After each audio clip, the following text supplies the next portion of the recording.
Adrian ലൂണയുമായി Kerala Blasters കരാർ റദ്ദാക്കുമെന്നും സീസണിന് ശേഷം Luna Blasters വിടുമെന്നുമുള്ള പ്രചാരണം സമൂഹ മാധ്യമങ്ങളിൽ സജീവമാണ്. എന്നാൽ ഈ വീഡിയോയിൽ പറയാൻ പോകുന്നത് ഈ പ്രചരണത്തെ പറ്റിയല്ല. ടീമിന്റെ നിലവിലെ അവസ്ഥയിൽ പൂർണ്ണ നിരാശനായ അഡ്രിയാൻ ലൂണ ഇനിയും ഈ ടീമിൽ തുടരുന്നതിൽ അർത്ഥമുണ്ടോ എന്നതാണ്. 2027 വരെ കേരള ബ്ലാസ്റ്റേഴ്സിൽ ലൂണയ്ക്ക് കരാറുണ്ട്.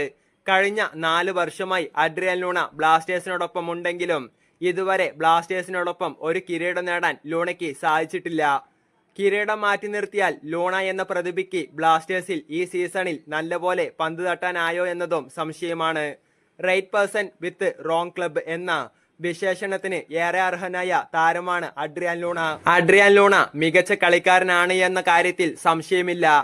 എന്നാൽ ഈ സീസണിൽ സഹതാരങ്ങളുടെ മോശം പ്രകടനത്തിൽ തന്റെ പ്രതിഭ നഷ്ടപ്പെട്ട് നിരാശനാവുന്ന അഡ്രിയാൻ ലൂണയെ പലപ്പോഴും നമ്മൾ കണ്ടതാണ്.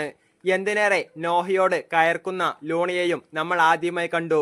ബ്ലാസ്റ്റേഴ്സുമായി ഇനിയും കരാറുണ്ടെങ്കിലും അഡ്രിയാൻ ലൂണ മികച്ചൊരു ക്ലബ്ബ് അർഹിക്കുന്നുണ്ട്. 32 വയസ്സായ താരം ഇനിയും ബ്ലാസ്റ്റേഴ്സിൽ തുടർന്നാൽ ലൂണയുടെ വ്യക്തിഗത മികവിന് തന്നെയാണ് അത് കോട്ടം.